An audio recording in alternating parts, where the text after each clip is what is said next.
11월 18일 새벽 기도의 말씀입니다. 오늘 본문은 학개서 2장 1절로 9절 말씀입니다. 일곱째 달 곧 그 달 21일에 여호와의 말씀이 선지자 학개에게 임하니라.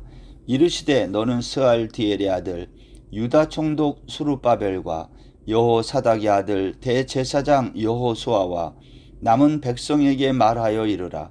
너희 가운데에 남아있는 자 중에서 이 성전의 이전 영광을 본 자가 누구냐? 이제 이것이 너희에게 어떻게 보이느냐? 이것이 너희 눈에 보잘것없지 아니하냐? 그러나 여호와가 이르노라.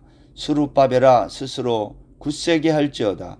여호사닥의 아들 대제사장 여호수아야 스스로 굳세게 할지어다. 여호와의 말이니라. 이 땅 모든 백성아 스스로 굳세게 하여 일할지어다. 내가 너희와 함께 하노라. 만군의 여호와의 말이니라. 너희가 애굽에서 나올 때에 내가 너희와 언약한 말과 나의 영이 계속하여 너희 가운데에 머물러 있나니 너희는 두려워하지 말지어다. 만군의 여호와가 이같이 말하노라. 조금 있으면 내가 하늘과 땅과 바다와 육지를 진동시킬 것이요 또한 모든 나라를 진동시킬 것이며 모든 나라의 보배가 이르리니 내가 이 성전의 영광이 충만하게 하리라. 만군의 여호와의 말이니라. 은도 내 것이요 금도 내 것이니라. 만군의 여호와의 말이니라. 이 성전의 나중 영광이 이전 영광보다 크리라. 만군의 여호와의 말이니라. 내가 이곳에 평강을 주리라. 만군의 여호와의 말이니라. 아멘. 여러분, 오늘 말씀 본문 1절에 보면 일곱째 달 곧 그 달 21일에 여호와의 말씀이 선지자 학개에게 임했다 그랬어요. 우리가 어제 1장에서 여호와의 말씀이 선지자 학개에게 언제 임했습니까? 6월 1일 날 초하루에 임했다고 했습니다. 근데 지금 7월 달 21일에 또 말씀이 임한 거예요. 학개에게 말씀이 처음에 임했던 그때보다 한 달하고 20일이 지난 7월 21일 날 하나님의 말씀이 또 임했습니다. 왜 임했을까요? 한 달 20일 만에. 여러분, 여기 오늘 본문에 보면 3절 말씀에 이런 말씀이 있어요. 너희 가운데에 남아있는 자 중에서 이 성전의 이전 영광을 본 자가 누구냐? 이제 이것이 너희에게 어떻게 보이느냐? 이것이 너희 눈에 보잘것없지 아니하냐? 무슨 말입니까? 너희 가운데 남아있는 자 중에서 지금 포로에서 귀환하여 성전을 건축하고 거기에 예루살렘에 와 있는 사람 중에서 이전 영광을 본 자가 누구냐 묻는 거예요. 이전 영광이란 무슨 영광일까요? 솔로몬 성전을 보았던 사람. 화려하고 크고 위험 있는 솔로몬 성전을 보았던 사람이 있지 않느냐. 그런데 지금 우리가 짓는 이 성전, 다시 무너진 성전을 건축하고 있는데 이 성전이 어떻게 보이느냐는 거예요. 비교해 보라는 거죠. 솔로몬 성전은 크고 화려하고 위험이 있어 보였지만 지금 우리가 짓는 이 재건하고 있는 이 성전은 너희 눈에 보잘것없지 않느냐? 너희들 솔로몬 성전 보다가 지금 우리가 짓는 이 성전 보니까 너무 작고 초라하지? 너희 눈에 보잘것없어 보이지? 그렇게 묻는 겁니다. 여러분, 하나님이 오늘 학개 선지자에게 다시 임하여 이런 말씀을 하시는 이유가 그 다음에 나오는 거예요. 너희들 너무 실망하고 낙심하지 말라는 거예요. 4절 이하가 그걸 말해요. 그래서 수룹바벨에게 또 여호수아에게 또 모든 백성들에게 이렇게 말해요. 스스로 굳세게 할지어다. 왜? 내가 너희와 함께 하겠다는 겁니다.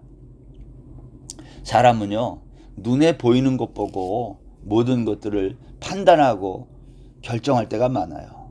여러분, 우리가 눈으로 보이는 것 보고 그것 보고 기도 죽고 기도 살고 그러지 않아요? 크고 높고 화려하면 사람들이 기가 죽어요. 근데 작고 보잘것 없으면 애개하고 우습게 한다 이 말이죠. 하나님의 성전도 너희들 그렇게 생각하고 있지 않느냐? 그러나 내가 너희와 함께하니 너희들 그렇게 낙심하지 말고 계속해서 굳세게 하여 성전을 건축하라고 격려하는 거예요. 하나님이. 사랑하는 성도 여러분, 세상 사람들이 우리를 볼 때 초라하고 작고 시시하다고 여겨서 우리를 우습게 할 때에 이 말씀을 꼭 기억했으면 좋겠습니다. 내가 너희와 함께 하겠다. 그러면서 5절에 보면 이렇게 말했어요. 너희가 애굽에서 나올 때에 내가 너희와 언약한 말과 나의 영이 계속하여 너희 가운데에 머물러 있나니 너희는 두려워하지 말지어다. 지금 이스라엘 백성들이 애굽에서 나올 때의 이야기를 끌고 오는 거예요. 너희들 애굽에서 나올 때에 내가 너희들과 언약한 말 생각나냐? 나의 영이 계속하여 너희 가운데 머물러 있겠다는 거죠. 여러분, 사람이 실망하고 낙심할 때 우리가 용기를 얻고 힘을 얻는 것은 뭐냐? 상황이 바뀌고 눈에 보이는 것이 바뀌고 이런 게 아니라 하나님이 나에게 하신 약속의 말씀이에요. 그러면 여러분, 이스라엘 백성들이 애굽에서 나올 때 하나님이 이스라엘 백성들에게 약속한 말씀이 뭘까요? 우리가 하나님의 약속의 말씀을 대표적으로 생각해 보면 이스라엘 백성들이 시내 광야에 와가지고 시내산에 이르렀을 때 하나님이 모세와 이스라엘 백성들과 약속한 말씀이 있어요. 그것이 출애굽기 19장 5절 말씀에 있는데요. 그때가 이스라엘 백성들이 애굽을 떠난 지 3개월이 지났을 광야 생활 초기거든요. 그때 이런 말씀합니다. 세계가 다 내게 속하였나니 너희가 내 말을 잘 듣고 내 언약을 지키면 너희는 모든 민족 중에서 내 소유가 되겠고 너희가 내게 대하여 제사장 나라가 되며 거룩한 백성이 되리라. 너는 이 말을 이스라엘 자손에게 전할지니라. 우리가 이것을 시내산 언약이라고 말해요. 세계가 다 나에게 속했다는 거예요. 너희가 내 말을 잘 듣고 언약을 지키면 너희는 모든 민족 중에서 내 소유가 되고 너희는 나에 대하여 제사장 나라가 되고 거룩한 백성이 된다는 이 하나님의 약속. 하나님은 오늘 그 약속의 말씀을 학계를 통해서 말씀하시면서 너희는 내가 그 언약을 지키기 위해서 너희 가운데 머물러 있다는 거예요. 그러면서 너희는 두려워하지 말라는 거죠. 뭘 보고? 눈에 보이는 성전의 규모를 보고 초라한 모습을 보고 낙심하거나 실망하지 말라고 말씀하는 겁니다. 이어서 또 6절에서 이렇게 말씀했어요. 만군의 여호와가 이같이 말하노라. 조금 있으면 내가 하늘과 땅과 바다와 육지를 진동시킬 것이요 또한 모든 나라를 진동시킬 것이며, 여기 진동한다는 말이 있습니다. 여러분, 하나님께서 내가 조금 있으면 이 모든 세상 진동시킬 거라는 거예요. 여러분, 출애굽기 19장 16절에 시내산 언약을 맺을 때의 장면을 성경이 이렇게 소개합니다. 셋째 날 아침에 우레와 번개와 빽빽한 구름이 산 위에 있고 나팔 소리가 매우 크게 들리니 진중에 있는 모든 백성이 다 떨더라. 모세가 하나님을 맞으려고 백성을 거느리고 진에서 나오매 그들이 산 기슭에서 서 있는데 시내산의 연기가 자욱하니 여호와께서 불 가운데서 거기 강림하심이라. 그 연기가 옹기가마 연기같이 떠오르고 온 산이 크게 진동하며, 온 산 시내산이 진동했다.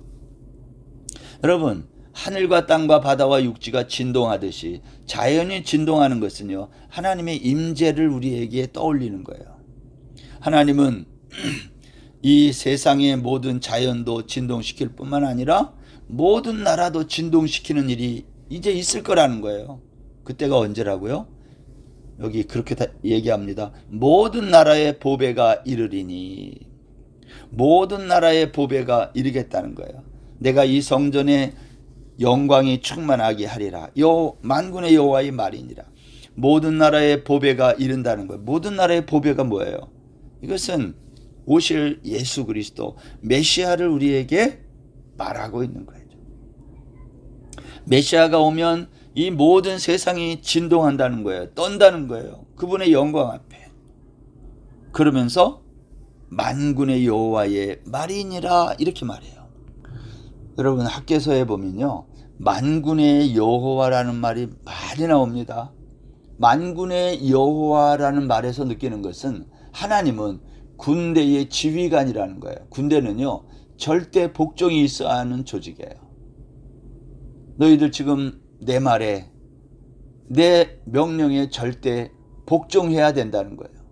성전이 자꾸 초라하게 지어진 것을 보고 절망하지 말고 내 말에 절대 복종하라는 겁니다. 그러면서 이렇게 말을 해요. 만군의 여호와의 말이니라. 이 성전의 나중 영광이 이전 영광보다 크리라 그랬어요.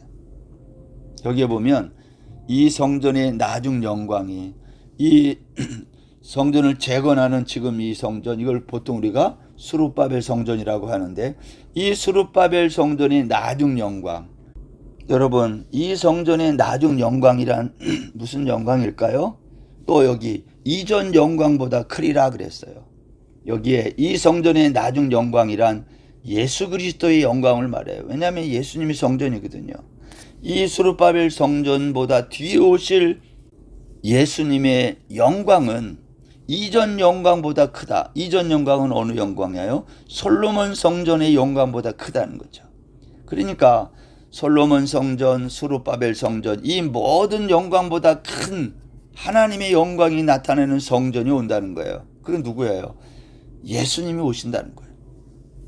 여러분 요한복음 1장 14절을 한번 보세요. 말씀이 육신이 되어 우리 가운데 거하시며 우리가 그의 영광을 보니 아버지의 독생자의 영광이요 은혜와 진리가 충만하더라. 학개 선지자는요, 지금 자신들이 중단했다가 건축하는 성전은 진짜 성전이 아니고, 진짜 성전은 미래에 오실 예수 그리스도다라는 것을 지금 믿음의 눈으로 바라보고 말하는 거예요. 여러분 이스라엘 백성들은요, 하나님의 성전을 재건하면서도 그들의 조상들로부터 한 걸음도 더 앞으로 나가지 못했어요. 여전히 우상 숭배와 음행에 빠졌고요, 건물로서의 성전에 갇혀 있었어요.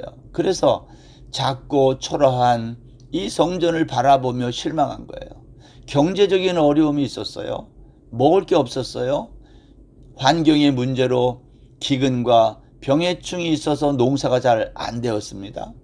여전히 강성한 이 페르시아에게 아첨하기 위해 유다 성전 건축을 방해하는 사람들이 있었어요. 내부적으로 수많은 갈등도 있었어요. 바벨론에서, 포로에서 귀환한 사람들, 예루살렘에 남아있던 사람들, 아수르의 포로로 끌려갔다가 돌아온 사람들, 주변의 수많은 민족들이 폐허가 된 예루살렘에서 수많은 갈등 관계에 놓여 있었던 것입니다. 이런 상황에서 백성들은 성전을 건축하는 이 스룹바벨, 이 리더십이 막 흔들렸던 거예요. 그때 하나님은 학개를 보내서 그를 격려한 것입니다. 여전히 흔들리는 백성들, 하나님은 학개를 보내고, 또 스가랴서에 보면 스가랴서를 또 보내서, 스가랴를 보내서 이 하나님의 성전 재건을 계속하도록 하나님이 역사했다는 것입니다. 왜냐하면 하나님에게 있어 성전 건축은 매우 중요한 일이었기 때문입니다. 정체성을 갖게 하는 이 성전, 하나님과 우리 사이에 정말 죄와 사망의 문제를 해결해 주는 이 성전, 오늘 하나님은 이렇게 말씀했어요. 마지막에 만군의 여호와의 말이니라. 내가 이곳에 평강을 주리라. 평강은 언제 오는 거예요? 죄와 죽음의 문제가 해결될 때 오는, 우리 안에 찾아오는 샬롬. 하나님은 이 성전에, 이곳에 샬롬, 평강을 주겠다. 여기가 뭐죠? 이게 하나님의 나라죠. 이 땅에 있는 하나님의 나라의 작은 모형과 같은 이 성전을 하나님은 그래서 이렇게 집착하시고 이 성전을 재건케 하신 거예요. 오늘 하루도 이 하나님의 성전에 대한 새로운 이해와 또 우리의 정체성을 다시 한번 깨닫는 복된 날 되시기를 주의 이름으로 축원합니다. 하나님 아버지, 비록 우리 눈에는 작게 보이지만 이 성전이 갖고 있는 가치와 중요성이 얼마나 중요한지 알 수 없습니다. 우리 눈에는 이 땅의 교회가 보잘것없어도 하나님, 이 교회가 우리를 살린다는 이 놀라운 진리를 깨닫고 오늘도 주님의 몸된 교회를 소중히 생각하는 복된 하루 되게 하여 주옵소서. 예수님의 이름으로 기도드립니다. 아멘.